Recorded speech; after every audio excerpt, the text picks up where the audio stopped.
بالله من الشيطان الرجيم. بسم الله الرحمن الرحيم.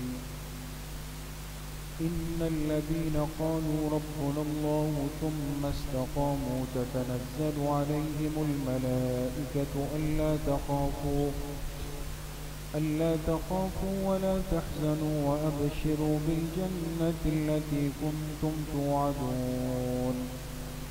نحن أولياؤكم في الحياة الدنيا وفي الآخرة ولكم فيها ما تشتهي أنفسكم ولكم فيها ما تدعون نزلا من غفور رحيم.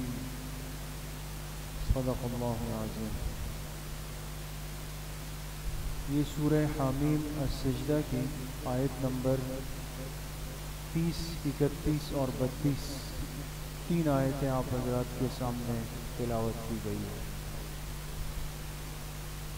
گزشتہ کل کے درس میں اگر آپ کو یاد ہو اللہ پاک نے تذکرہ فرمایا ان لوگوں کا جو قرآن کریم کی عظیم نعمت کی بے اکرامی کرتے ہیں اور جب قرآن کی تلاوت شروع ہو جاتی ہے تو اس بیچ میں شور مچاتے ہیں جان بوجھ کر تاکہ قرآن کی آواز کو ہم پست کر دیں نعوذ باللہ اور دوسری چیز کو اس کے اوپر غالب کر دیں. جبکہ قرآن پاک اللہ کا کلام ہے جو غالب ہونے آیا ہے. باقی چیزیں مغلوب ہونی چاہیے لیکن وہ ایسا کرتے ہیں تاکہ کہیں اللہ کے کلام کو سن کر کوئی متاثر ہو جائے, اس کو ہدایت مل جائے, راہ حق مل جائے. تو ایسا کرنے والوں کے لیے اللہ پاک نے فرمایا کہ ان کا ٹھکانہ ہمارے ہاں جہنم ہے اور جہنم بھی وہ جو دائمی ہے, ہمیشہ ہمیشہ کے لیے ان کا ٹھکانہ ہے. آج کی ان آیات کے اندر اب تذکرہ ہے اس طبقے کا جنہوں نے دنیا میں اللہ سے اپنے تعلق کو جوڑ کر رکھا. یہ ضد ہے ان کی, نقیض ہے, اپوزٹ ہے بالکل. وہ جتنا اللہ سے دور بھاگنے والے تھے اب ان لوگوں کا تذکرہ ہے جو اللہ کے قریب آنے والے ہیں, اللہ سے تعلق مضبوط کرنے والے لوگ, دین اور اعمال پر استقامت کے ساتھ رہنے والے لوگ. یہ اللہ کے محبوب ہیں, لہذا ان کو جو اللہ انعام دیں گے, ان کو جو بدلہ ملے گا وہ بھی عظیم الشان ہوگا. ان آیات کا ترجمہ ہے ان الذین قالوا ربنا اللہ, بے شک جن لوگوں نے اپنی زبانوں سے کہا کہ ہمارا رب تو اللہ ہی ہے,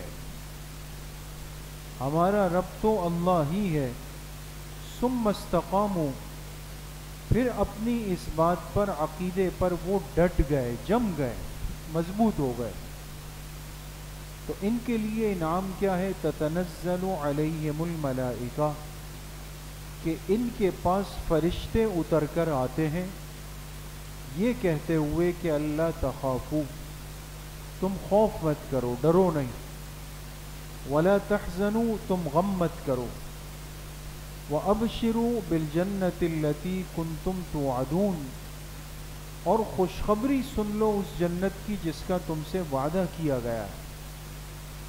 نَحْنُ أَوْلِيَاؤُكُمْ فِي الْحَيَاةِ الدُّنْيَا وَفِي الْآخِرَةِ, اور فرشتے ان سے کہتے ہیں کہ ہم تمہارے ساتھی ہیں, تمہارے دوست ہیں, اس دنیا کی زندگی میں بھی اور آخرت میں بھی.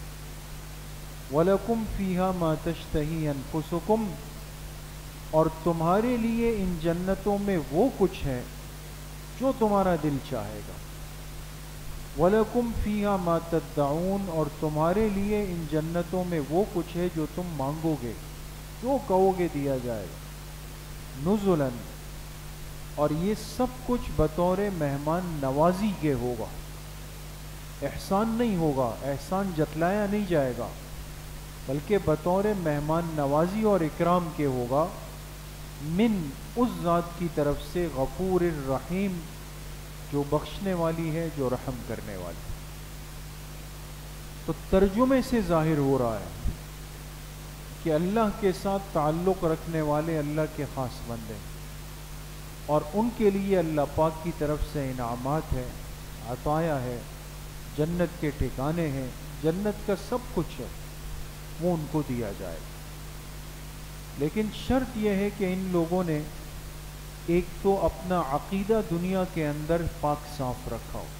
دیکھیں، قالوا ربنا اللہ، جنہوں نے کہا کہ ہمارا رب صرف کون ہے؟ اللہ. اللہ ہی ہے اور کوئی نہیں. اللہ کے علاوہ کسی اور کے امکان کو ختم کیا اپنے جملے سے. ہمارا رب تو اللہ ہی ہے اور کوئی نہیں. تو یہ توحید کا عقیدہ تو بنیاد ہے دوستو، اس کے بغیر تو بات چل ہی نہیں سکتی، کوئی صورت بھی نہیں ہے اس کے بغیر. یہ ایسا ہے جیسے گاڑی میں سب کچھ ہو سوائے انجن کے، سب کچھ ہو، انجن نہیں ہے تو گاڑی چلے گی نا؟ نہیں چل سکتی. انجن ہے تو آگے بات بنے گی. صاحب ایمان کے پاس عقیدہ توحید ہے تو یہ آگے قدم بڑھا سکتا ہے. اگر خدا نخواستہ یہ توحید ہی نہیں ہے تو باقی چیزیں تو ظاہر کی لیپا توپی ہوگی لیکن چل نہیں سکتا. دوسری بات یہ ہے کہ پھر انسان میں استقامت ہو. استقامت مستقل مزاجی. ایک کام کو جب بندہ شروع کر لے، اس کار خیر کو شروع کرنے کے بعد پھر نہ روکے، نہ اس کو ختم کرے، نہ اس سے بددل ہو، چلتا رہے اپنے راستے کو لے کر. حضرت عمر رضی اللہ عنہ کے پاس ایک شخص آئے اور ان سے کہا، امیر المومنین استقامت کی آسان سی تعریف بتا دیں. یہ بڑی عجیب بات ہے دوستو، استقامت کی کوئی آسان سی تعریف. تو امیر المومنین نے فرمایا، حضرت عمر ابن خطاب رضی اللہ عنہ نے، کہ استقامت اس کو کہا جاتا ہے کہ انسان لومڑی کی طرح زندگی نہ گزارے. کس کی طرح؟ لومڑی سمجھتے ہیں نا؟ لومڑی ایک جانور ہے، اور عام طور پہ ہمارے ہاں جب اس جانور کی مثال دی جاتی ہے تو ایک تیز ترار مکار سا، کہ فلاں لومڑی کی طرح مکار ہے. تو حضرت عمر رضی اللہ عنہ نے فرمایا، بھئی استقامت یہ ہے کہ زندگی لومڑی کی طرح نہ ہو. کیا سمجھ نہیں آئی؟ فرمایا لومڑی وہ جانور ہے کہ اللہ نے اس کو بڑی تیز رفتار دی ہے، یہ دوڑتی ہے، لیکن جب یہ دوڑتی ہے تو اس میں ایک بری عادت یہ ہے کہ یہ بیچ میں جا کے اچانک رکتی ہے، پیچھے مڑ کے دیکھتی ہے، پھر دوبارہ دوڑنے لگ جاتی. تو اس کا یہ درمیان کے اندر اپنی رفتار کو توڑنا اس کی مستقل مزاجی کو ختم کر دیتا. کیسی ایک سادہ مثال دی، سمجھا دیا. استقامت اس کو کہا جائے گا کہ بندہ چاہے آہستہ چل رہا ہو، کم اعمال کے ساتھ چل رہا ہو، لیکن چل رہا ہو. یہ اپنی اس رفتار کو، روٹین کو، معمول کو، پابندی کو ختم نہیں کرے، یہ چلتا رہے. اس لیے عام طور پہ ہمارے اندر سے اعمال کا ذوق کب ختم ہوتا ہے کہ جب ہم جذباتی ہو کر اعمال شروع کرتے ہیں. جذباتی ہو کر، اب جذباتی ہو کر جو اعمال شروع کیے جائیں اس میں انسان اپنے مزاج کی، صحت کی، تعداد کی رعایت نہیں رکھتا. بس بیٹھ کے آپ آئے دیکھیں گے ایک بندہ ہے صبح سے مسجد میں بیٹھا ہوا ہے قرآن کھول کے، پاروں پہ پارے ختم ہو رہے ہیں، پاروں پہ پارے ختم ہو رہے ہیں. تو عشاء تک بیٹھا ہوا ہے، جی کتنے پارے پڑھ لیے؟ یہ ایک قرآن اور 8 پارے ہو گئے، ابھی پڑھ رہا ہوں. لیکن اگلے دن نہیں. اب ہمت سے بڑھ کر کام کیا نا، طاقت سے بڑھ کر کام کیا، وہ چیز مزاج نے قبول نہیں کی اور کبھی بھی انسان نہیں کر سکتا. اسی لیے جناب نبی کریم صلی اللہ علیہ وسلم نے اپنی امت کو جو ترتیب بتائی وہ کتنی خوبصورت انداز میں. وہ کیا فرمایا؟ احب الاعمال الی اللہ ادومها وان قل، فرمایا اللہ کے نزدیک سب سے محبوب ترین اعمال وہ ہیں جس میں دوام ہو، چاہے وہ مقدار میں کم ہو، جس میں پابندی ہو چاہے مقدار میں کم ہو۔ تو اب ایک بندہ روز ایک پارہ تلاوت کرتا ہے یا آدھا کرتا ہے یا ایک پاؤ کرتا ہے، لیکن روز کرتا ہے، یہ چلتا رہے گا، اس کی گاڑی بالآخر اپنے منزل مقصود کو پائے گی۔ اور اگر ایک بندہ روز جذبات میں آیا 10 پارے ایک منزل تلاوت کر رہا ہے، لیکن اندر وہ اسٹیمنا ہے نہیں، وہ بیس اور بنیاد بنی نہیں ہے دوستو۔ ایک تو ان بزرگوں کے تذکرے ہم پڑھتے ہیں کہ جنہوں نے اپنے آپ کو اندر سے بنایا ہوا ہوتا ہے، ان کی بنیاد ہی ایسی فولاد کی ہوتی ہے کہ وہ اپنے معمولات سے جی نہیں چراتے، چلتے رہتے، اور ہمارے وہ معدے ہے نہیں، لہذا طاقت سے بڑھ کر جو چیز کھائی تو بدہضمی ہو گئی، نقصان ہو گیا۔ تو اس لیے جب بندہ اللہ کا ہو جائے، اللہ سے تعلق قائم کرے، تو پھر اس میں استقامت چاہیے، پھر اس میں مضبوطی چاہیے، اور اس استقامت کو لے کر یہ کہاں تک جائے گا؟ اپنی موت تک جائے گا، جس دن اس کی موت کا وقت آئے گا۔ تو فرمایا ایسے بندے کے لیے انعام ہے۔ پہلا انعام تو یہ ہے کہ اس کو اللہ پاک اس کے پاس فرشتوں کو بھیجتے ہیں، اور وہ فرشتے اس کو خوشخبری سناتے ہیں۔ اب یہاں دوستو تھوڑی سی بات کو سمجھیے گا، عام بندے کے پاس فرشتوں کا آنا، کبھی ملاقات ہوئی ہے کسی فرشتے سے دوستو؟ اتفاق ہوا ہے؟ اس لیے مفسرین نے فرمایا کہ فرشتوں کے اترنے سے مراد کیا ہے؟ فرشتوں کا ماحول جڑ جاتا ہے، اور اس کا اثر یہ ہوتا ہے کہ بندے کو کوئی بھی نیکی کرتے ہوئے سکون مل رہا ہوتا ہے۔ یہ جو ہم مسجد آئے اور طلب کے ساتھ وقت سے پہلے آئے، دل کر رہا ہے کہ تحیۃ الوضو پڑھوں، پھر تحیۃ المسجد پڑھوں، پھر درود شریف کا اہتمام کروں، ہر عمل میں ایک ذوق مل رہا ہے۔ اس کا مطلب یہ ہے کہ آپ کے پاس فرشتوں کا ماحول بن چکا ہے۔ یہ نہیں ہے کہ فرشتہ نظر بھی آ رہا ہے، اس نے مصافحہ کیا، اس نے تعارف کرایا کہ جی میں حضرت اسرافیل علیہ السلام، یہ نہیں۔ تو فرشتہ اگر اصلی تعارف کرا دے گا پھر مشکل ہے، تو ماحول بن جاتا ہے دوست۔ ایک دوسری بات جو حدیث پاک میں آتی ہے وہ ہمارے لیے بڑی تسلی کی ہے کہ فرشتوں کا اترنا 3 موقعوں پہ ہوتا ہے اس بندے کے لیے۔ ایک اس کی موت کے وقت، ایک اس کی قبر میں، ایک حشر کے وقت جب قبر سے مردہ اٹھتا ہے۔ لہذا جب اس کی موت کا وقت آتا ہے، بڑا سخت وقت ہے، اللہ ہم سب کے ساتھ آسانی فرمائے، تو یہ فرشتے اس کے پاس آ جاتے ہیں، اس کو حوصلہ تسلی دیتے ہیں اور خبرگیری کرتے ہیں۔ اس کے لیے کلمہ پڑھنا، ایمان کے ساتھ جانا آسان ہو جاتا ہے، نورانی مخلوق ہے۔ پھر جب یہ قبر کے اندر چلا جاتا ہے تو وہ تو ہیبت کی جگہ ہے، تنہائی کی جگہ ہے، تنہائی کا گھر ہے۔ یہ فرشتے آ کے اس کے ساتھ خوبصورت نوجوان کی شکل میں بیٹھ جاتے ہیں اور اس سے بات چیت کرتے ہیں، اس کا دل بہلاتے ہیں، حوصلہ دیتے ہیں، تو وہ دنیا سے اس کی جدائی، رشتہ داروں سے جدائی، اپنوں سے جدائی، وہ سارے غم بھول جاتا ہے۔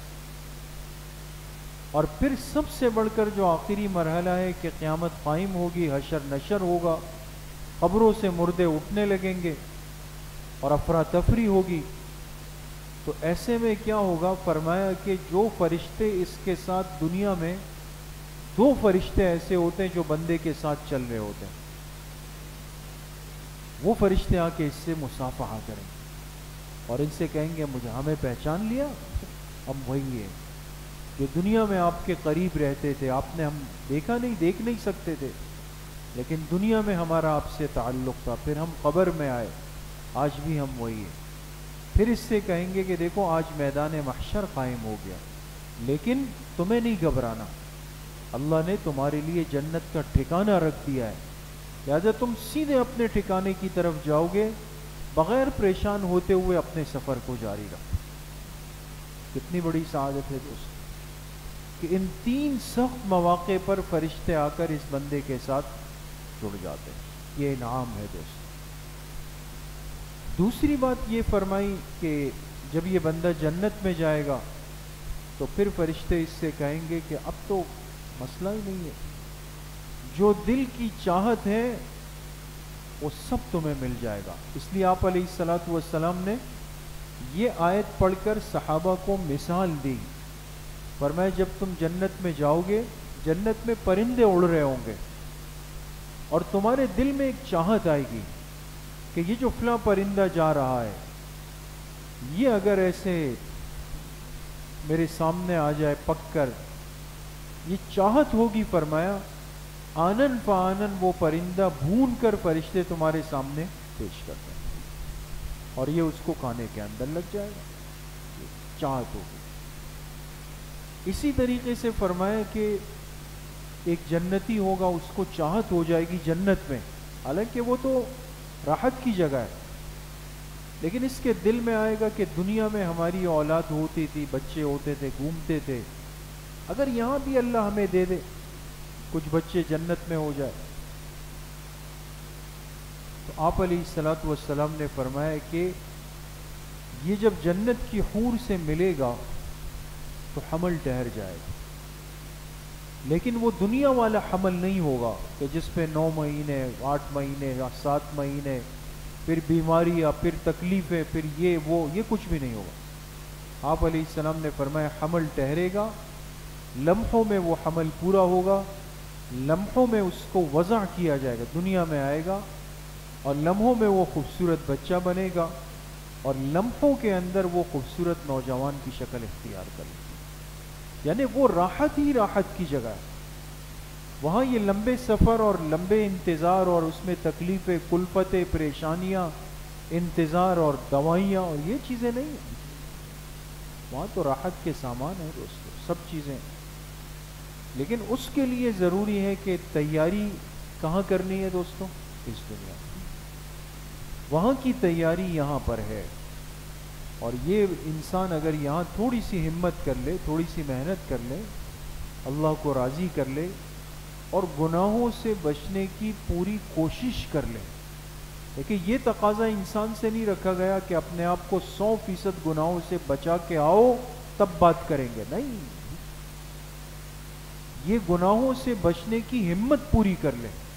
انسان ہے، بشریت کے تقاضے ہیں، گناہ تو ہو جائیں گے، لیکن فرمایا فوراً توبہ کرو، جیسے ہو جائے توبہ کرو، نادم ہو جاؤ، شرمندہ ہو جاؤ.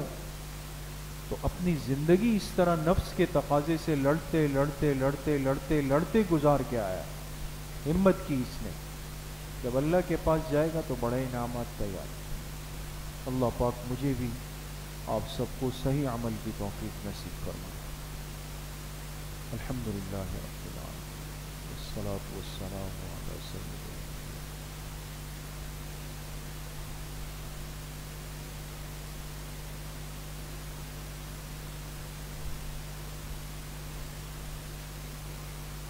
وصلی اللہ وسلم علی نبینا محمد وآلہ واصحابہ اجمعین.